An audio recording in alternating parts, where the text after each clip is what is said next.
Elizabeth, as they drove along, watched for the first appearance of Pemberley Woods with some perturbation, and when at length they turned in at the lodge, her spirits were in a high flutter.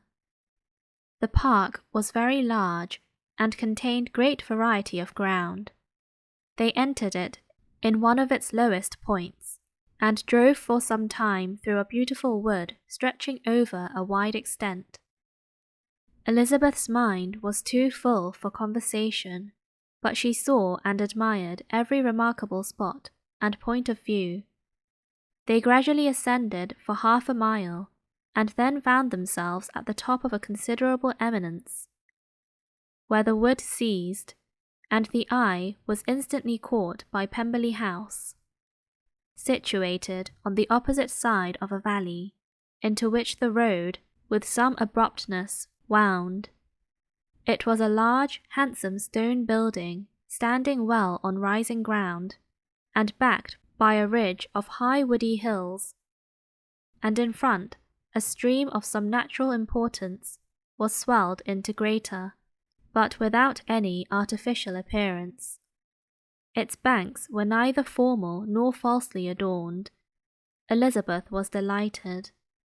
She had never seen a place for which nature had done more, or where natural beauty had been so little counteracted by an awkward taste.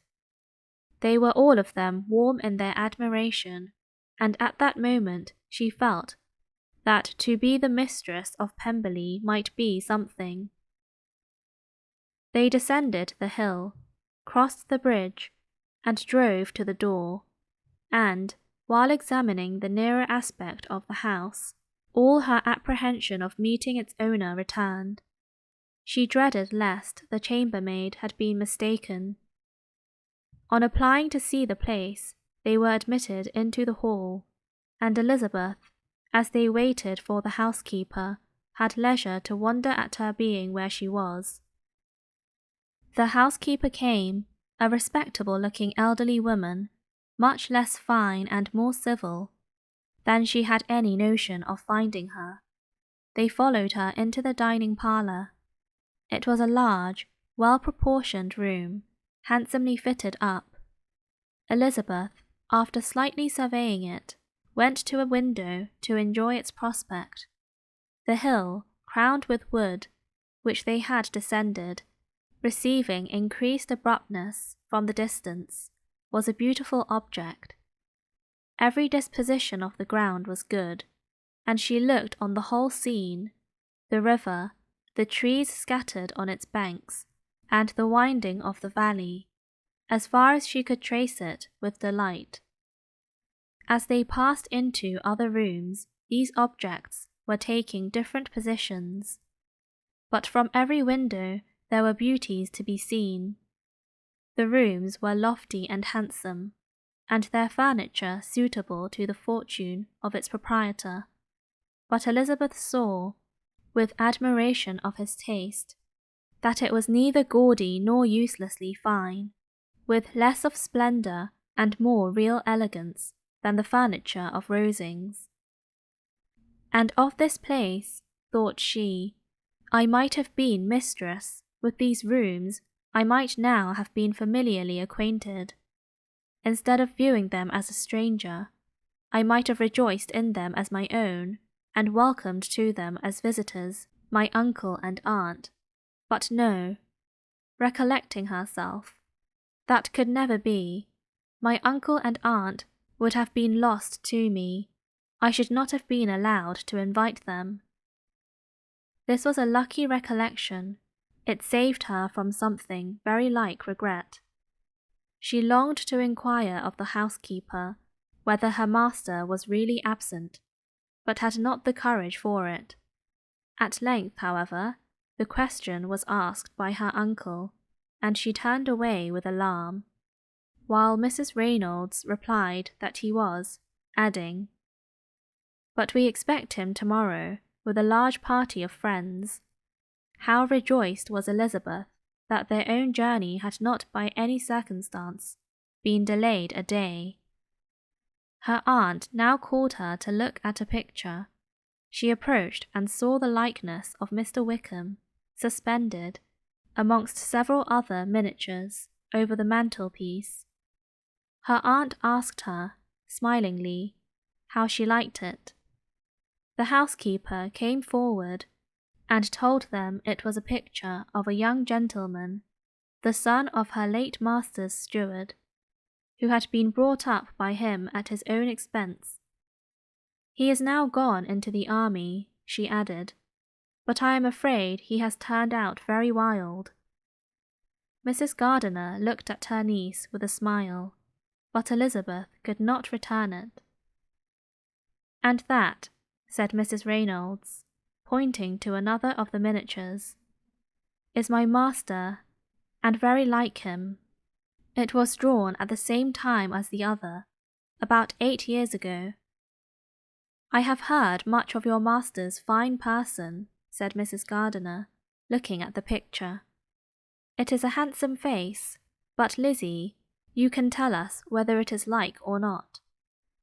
Mrs. Reynolds' respect for Elizabeth seemed to increase on this intimation of her knowing her master. Does that young lady know Mr. Darcy? Elizabeth coloured and said, a little.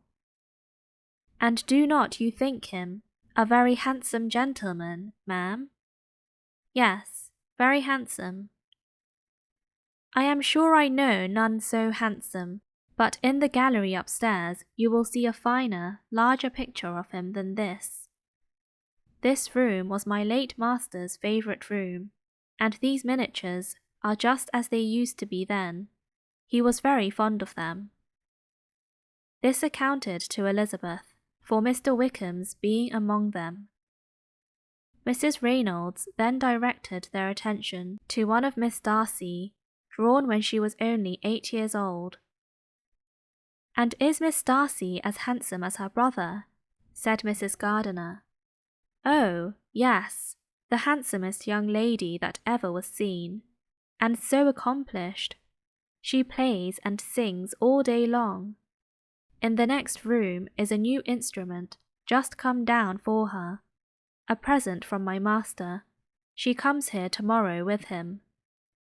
Mr. Gardiner, whose manners were very easy and pleasant, encouraged her communicativeness by his questions and remarks. Mrs. Reynolds, either by pride or attachment, had evidently great pleasure in talking of her master and his sister. Is your master much at Pemberley in the course of the year? Not so much as I could wish, sir, but I dare say he may spend half his time here, and Miss Darcy is always down for the summer months. Except, thought Elizabeth, when she goes to Ramsgate. If your master would marry, you might see more of him. Yes, sir, but I do not know when that will be. I do not know who is good enough for him. Mr. and Mrs. Gardiner smiled. Elizabeth could not help saying, It is very much to his credit, I am sure, that you should think so. I say no more than the truth, and everybody will say that knows him, replied the other. Elizabeth thought this was going pretty far, and she listened with increasing astonishment as the housekeeper added, I have never known a cross word from him in my life, and I have known him ever since he was 4 years old. This was praise of all others most extraordinary, most opposite to her ideas. That he was not a good-tempered man had been her firmest opinion. Her keenest attention was awakened. She longed to hear more, and was grateful to her uncle for saying, There are very few people of whom so much can be said. You are lucky in having such a master. Yes, sir, I know I am. If I were to go through the world, I could not meet with a better. But I have always observed that they who are good-natured when children are good-natured when they grow up, and he was always the sweetest-tempered, most generous-hearted boy in the world. Elizabeth almost stared at her, "Can this be Mr. Darcy?" thought she. "His father was an excellent man," said Mrs. Gardiner. "Yes, ma'am, that he was indeed, and his son will be just like him, just as affable to the poor."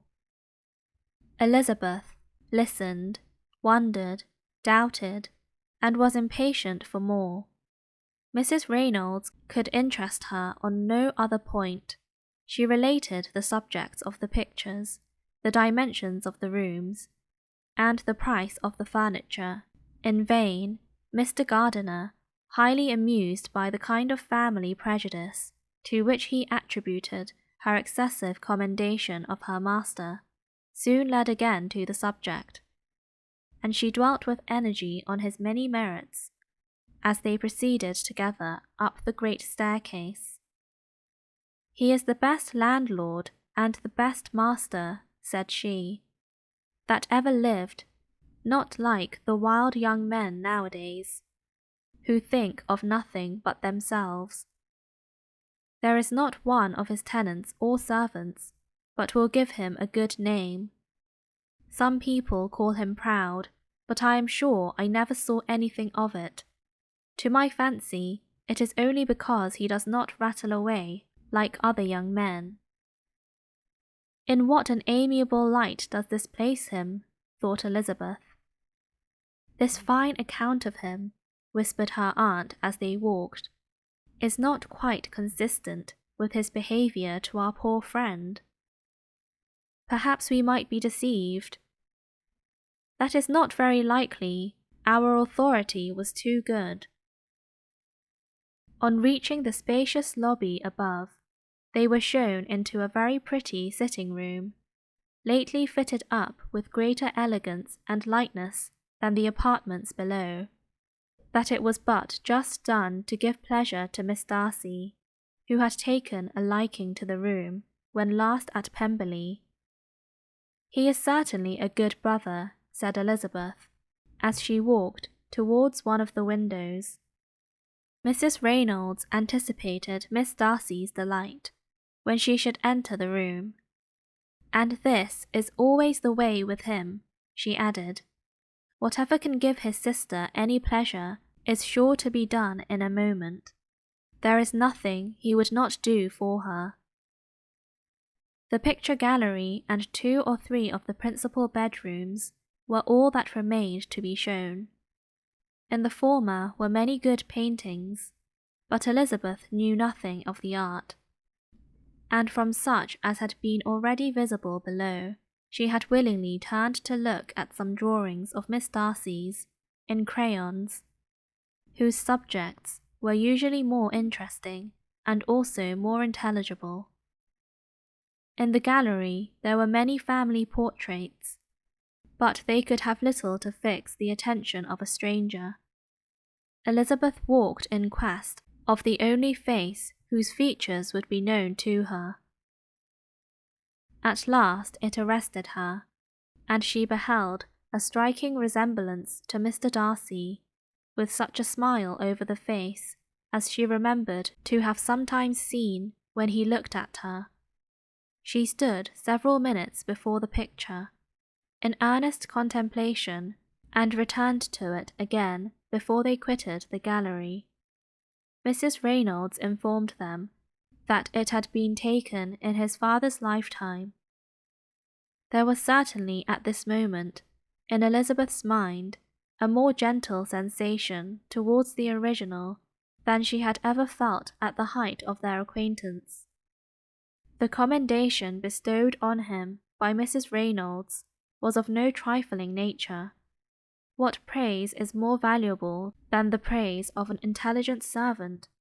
As a brother, a landlord, a master, she considered how many people's happiness were in his guardianship. How much of pleasure or pain was it in his power to bestow? How much of good or evil must be done by him? Every idea that had been brought forward by the housekeeper was favourable to his character, and as she stood before the canvas on which he was represented, and fixed his eyes upon herself, She thought of his regard with a deeper sentiment of gratitude than it had ever raised before.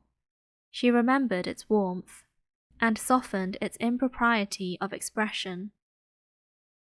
When all the house that was open to general inspection had been seen, they returned downstairs, and, taking leave of the housekeeper, were consigned over to the gardener, who met them at the hall door. As they walked across the hall towards the river, Elizabeth turned back to look again. Her uncle and aunt stopped also, and while the former was conjecturing as to the date of the building, the owner of it himself suddenly came forward from the road, which led behind it to the stables. They were within 20 yards of each other, and so abrupt was his appearance that it was impossible to avoid his sight. Their eyes instantly met, and the cheeks of both were overspread with the deepest blush. He absolutely started, and for a moment seemed immovable from surprise, but shortly recovering himself, advanced towards the party and spoke to Elizabeth, if not in terms of perfect composure, at least of perfect civility. She had instinctively turned away, but stopping on his approach, received his compliments with an embarrassment impossible to be overcome. Had his first appearance, or his resemblance to the picture they had just been examining, been insufficient to assure the other two that they now saw Mr. Darcy, the gardener's expression of surprise on beholding his master must immediately have told it. They stood a little aloof while he was talking to their niece, who, astonished and confused, scarcely dared lift her eyes to his face, and knew not what answer she returned to his civil inquiries after her family. Amazed at the alteration of his manner since they last parted, every sentence that he uttered was increasing her embarrassment, and every idea of the impropriety of her being found there recurring to her mind. The few minutes in which they continued were some of the most uncomfortable in her life. Nor did he seem much more at ease. When he spoke, his accent had none of its usual sedateness, and he repeated his inquiries as to the time of her having left Longbourn, and of her having stayed in Derbyshire so often and in so hurried a way, as plainly spoke the distraction of his thoughts. At length every idea seemed to fail him, and, after standing a few moments without saying a word, he suddenly recollected himself and took leave. The others then joined her, and expressed admiration of his figure, but Elizabeth heard not a word, and wholly engrossed by her own feelings, followed them in silence. She was overpowered by shame and vexation. Her coming there was the most unfortunate, the most ill-judged thing in the world. How strange it must appear to him! In what a disgraceful light might it not strike so vain a man? It might seem as if she had purposely thrown herself in his way again. Oh, why did she come? Or, why did he thus come a day before he was expected? Had they been only 10 minutes sooner, they should have been beyond the reach of his discrimination, for it was plain that he was that moment arrived, that moment alighted from his horse or his carriage. She blushed again and again over the perverseness of the meeting. And his behaviour so strikingly altered, what could it mean? That he should even speak to her was amazing, but to speak with such civility, to inquire after her family, never in her life had she seen his manners so little dignified, never had he spoken with such gentleness as on this unexpected meeting. What a contrast did it offer to his last address in Rosings Park, when he put his letter into her hand, she knew not what to think, or how to account for it. They had now entered a beautiful walk by the side of the water, and every step was bringing forward a nobler fall of ground, or a finer reach of the woods to which they were approaching. But it was some time before Elizabeth was sensible of any of it, and, though she answered mechanically to the repeated appeals of her uncle and aunt, and seemed to direct her eyes to such objects as they pointed out, she distinguished no part of the scene. Her thoughts were all fixed on that one spot of Pemberley House, whichever it might be, where Mr. Darcy then was. She longed to know what at that moment was passing in his mind, in what manner he thought of her, and whether, in defiance of everything, she was still dear to him. Perhaps he had been civil only because he felt himself at ease, yet there had been that in his voice which was not like ease.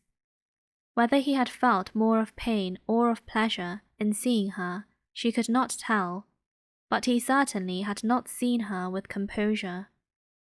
At length, however, the remarks of her companions on her absence of mind aroused her, and she felt the necessity of appearing more like herself.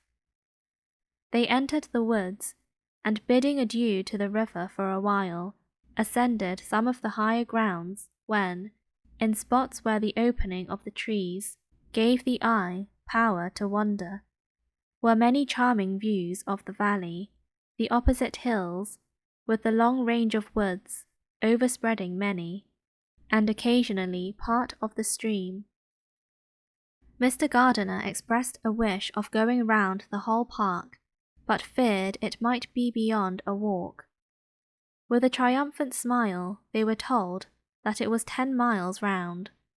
It settled the matter, and they pursued the accustomed circuit, which brought them again, after some time, in a descent among hanging woods, to the edge of the water, and one of its narrowest parts.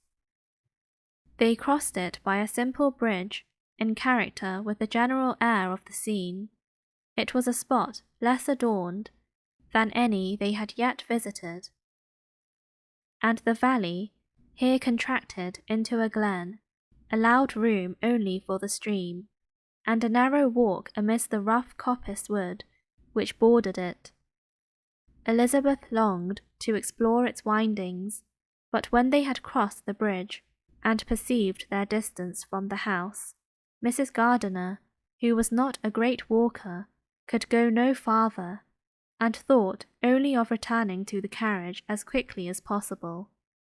Her niece was, therefore, obliged to submit, and they took their way towards the house on the opposite side of the river, in the nearest direction, but their progress was slow, for Mr. Gardiner, though seldom able to indulge the taste, was very fond of fishing, and was so much engaged in watching the occasional appearance of some trout in the water, and talking to the man about them, that he advanced but little. Whilst wandering on in this slow manner, they were again surprised, and Elizabeth's astonishment was quite equal to what it had been at first, by the sight of Mr. Darcy approaching them, and at no great distance. The walk here, being here less sheltered than on the other side, allowed them to see him before they met. Elizabeth, however astonished, was at least more prepared for an interview than before, and resolved to appear and to speak with calmness, if he really intended to meet them. For a few moments, indeed, she felt that he would probably strike into some other path. The idea lasted while a turning in the walk concealed him from their view. The turning past, he was immediately before them. With a glance, she saw that he had lost none of his recent civility, and, to imitate his politeness, she began, as they met, to admire the beauty of the place, but she had not got beyond the words delightful, and charming, when some unlucky recollections obtruded, and she fancied that praise of Pemberley from her might be mischievously construed. Her colour changed, and she said no more. Mrs. Gardiner was standing a little behind, and on her pausing, he asked her if she would do him the honour of introducing him to her friends. This was a stroke of civility for which she was quite unprepared, and she could hardly suppress a smile at his being now seeking the acquaintance of some of those very people against whom his pride had revolted in his offer to herself. What will be his surprise, thought she, when he knows who they are? He takes them now for people of fashion. The introduction, however, was immediately made, and as she named their relationship to herself, she stole a sly look at him, to see how he bore it, and was not without the expectation of his decamping as fast as he could from such disgraceful companions. That he was surprised by the connection was evident.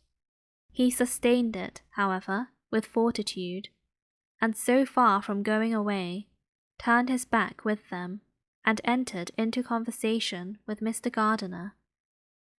Elizabeth could not but be pleased, could not but triumph. It was consoling that he should know she had some relations for whom there was no need to blush.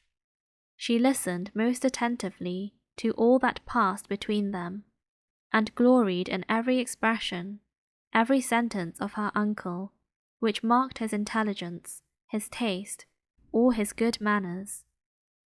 The conversation soon turned upon fishing, and she heard Mr. Darcy invite him, with the greatest civility, to fish there as often as he chose while he continued in the neighbourhood, offering at the same time to supply him with fishing tackle, and pointing out those parts of the stream where there was usually more sport. Mrs. Gardiner, who was walking arm in arm with Elizabeth, gave her a look expressive of wonder. Elizabeth said nothing, but it gratified her exceedingly. The compliment must be all for herself. Her astonishment, however, was extreme, and continually was she repeating, "Why is he so altered? From what can it proceed? It cannot be for me, it cannot be for my sake that his manners are thus softened. My reproofs at Hunsford could not work such a change as this. It is impossible that he should still love me." After walking some time in this way, the two ladies in front, the two gentlemen behind, on resuming their places, after descending to the brink of the river for the better inspection of some curious water plant, there chanced to be a little alteration. It originated in Mrs. Gardiner, who, fatigued by the exercise of the morning, found Elizabeth's arm inadequate to her support, and consequently preferred her husband's. Mr. Darcy took her place by her niece, and they walked on together.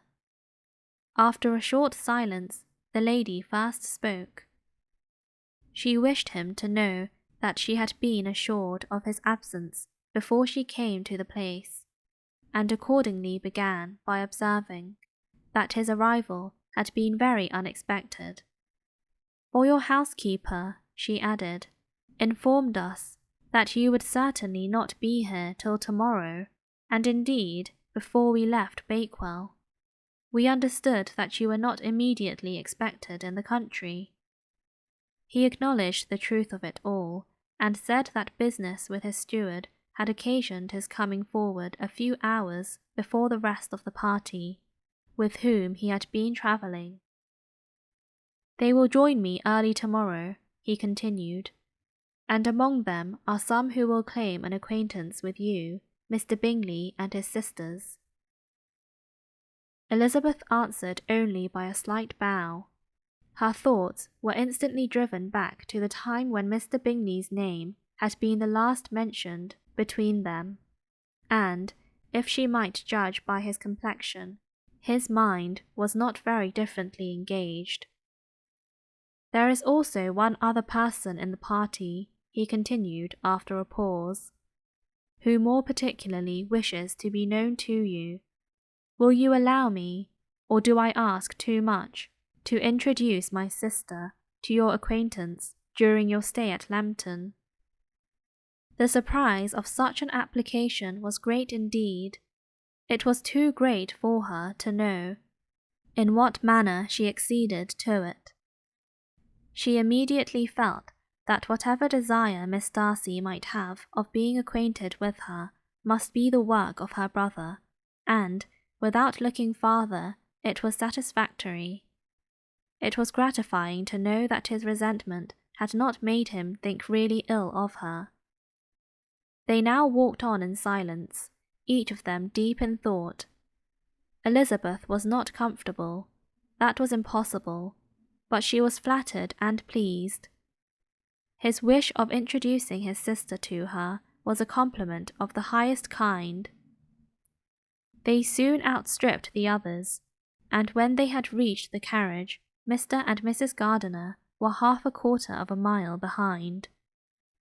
He then asked her to walk into the house, but she declared herself not tired, and they stood together on the lawn. At such a time, much might have been said, and silence was very awkward. She wanted to talk, but there seemed to be an embargo on every subject. At last she recollected that she had been travelling, and they talked of Matlock and Dovedale with great perseverance. Yet time and her aunt moved slowly, and her patience and her ideas were nearly worn out before the tete-a-tete was over. On Mr. and Mrs. Gardiner's coming up, they were all pressed to go into the house and take some refreshment, but this was declined, and they parted on each side with utmost politeness. Mr. Darcy handed the ladies into the carriage, and when it drove off, Elizabeth saw him walking slowly towards the house. The observations of her uncle and aunt now began, and each of them pronounced him to be infinitely superior to anything they had expected. He is perfectly well behaved, polite, and unassuming, said her uncle. There is something a little stately in him, to be sure, replied her aunt, but it is confined to his air, and is not unbecoming. I can now say with the housekeeper, that though some people may call him proud, I have seen nothing of it. I was never more surprised than by his behaviour to us. It was more than civil, it was really attentive, and there was no necessity for such attention. His acquaintance with Elizabeth was very trifling. To be sure, Lizzie, said her aunt, he is not so handsome as Wickham, or, rather, he has not Wickham's countenance, for his features are perfectly good. But how came you to tell me that he was so disagreeable? Elizabeth excused herself as well as she could, said that she had liked him better when they had met in Kent than before, and that she had never seen him so pleasant as this morning. But perhaps he may be a little whimsical in his civilities, replied her uncle. Your great men often are, and therefore I shall not take him at his word, as he might change his mind another day, and warn me of his grounds. Elizabeth felt that they had entirely misunderstood his character, but said nothing. From what we have seen of him, continued Mrs. Gardiner, I really should not have thought that he could have behaved in so cruel a way by anybody, as he has done by poor Wickham. He has not an ill-natured look. On the contrary, there is something pleasing about his mouth when he speaks, and there is something of dignity in his countenance that would not give one an unfavourable idea of his heart. But, to be sure, the good lady who showed us his house did give him a most flaming character. I could hardly help laughing aloud sometimes. But he is a liberal master, I suppose, and that, in the eye of a servant, comprehends every virtue.